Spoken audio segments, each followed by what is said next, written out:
দেশে এখন প্রতি 10 জনে একজন চরম দরিদ্র। রাজনৈতিক অস্থিরতা আর তার প্রভাবে অর্থনীতির ধীর গতির কারণেই এমন চিত্র। 3 বছর আগেও দেশে দারিদ্র্যের হার ছিল 18%, যা 10% বেড়ে এখন দাঁড়িয়েছে প্রায় 28%। গবেষণা প্রতিষ্ঠান পিপিআরসি বলছে দেশের প্রায় অর্ধেক মানুষ এখন দারিদ্র্যসীমার নিচে চলে যাওয়ার ঝুঁকিতে পড়েছে। 2200 টাকা রুজি করছি, কিস্তি আছে 2000 টাকা। আমি 2000 টাকা দিয়েছি, আমার কাছে রয়েছে মাত্র 100 টাকা আছে। মানে আমি যে বাসাকে কি খাবো আর কি খরচা করব তাও জানি না। মোহাম্মদ সাদির মতো অগণিত নিম্ন আয়ের মানুষের জীবনে এখন অনিশ্চয়তার কালো মেঘ জেঁকে বসেছে। কাজের অপেক্ষায় তীর্থের কাকের মতো বসে থাকা এ মানুষগুলোর ঘরে খাবার আসবে কি আসবে না তার কোনো নিশ্চয়তা নেই। প্রতিদিন কাজ পাওয়া যায় না, এক সপ্তাহ পাওয়া যায় না, অথবা আবার পাওয়া যায়। আমি একজন দোকানদার, আমার দোকানে 100-150 টাকা এক লেবারে বিল করে। তারা টাকা না পাইলে কাজ না করতে পারলে আমার টাকা দেবে কই গুনে। আগে যে মোটরসাইকেলে আমাদের যে ইনকাম হইতো এখন আগের তুলনায় অনেক কম।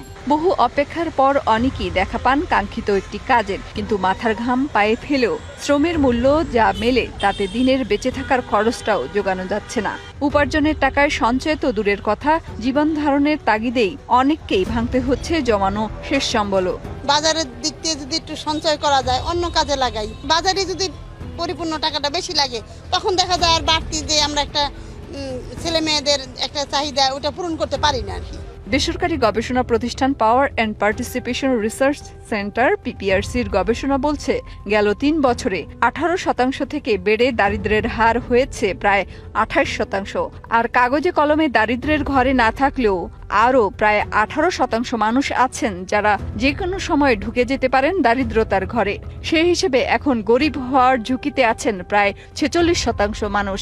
কোভিড, তারপরে বৈশ্বিক মূল্যস্ফীতি, তারপরে হচ্ছে রাজনৈতিক পরিবর্তনের পরবর্তী যে অনিশ্চয়তা, এগুলো সবকিছুর একটা অর্থনীতির উপর ধাক্কা দিয়েছে।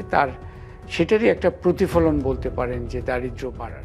বিশ্লেষকরা বলছেন চলমান রাজনৈতিক সংকট আরও দীর্ঘ হলে দেশের সাধারণ মানুষের জন্য তা ভয়াবহ হতে পারে।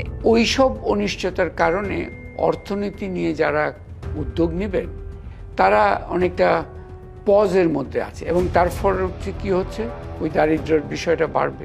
এই অর্থনীতির বিশ্লেষক মনে করেন দারিদ্র্যের হার বাড়তে থাকলে দক্ষ মানব সম্পদ গড়ার লক্ষ্য অর্জন কঠিন হবে, আর তাতে দেশ আরও পিছিয়ে পড়বে। এই জনগণকে আমাদেরকে মানব সম্পদে রূপান্তর করা দরকার। মেহের মনি, ডিবিসি নিউজ, ঢাকা।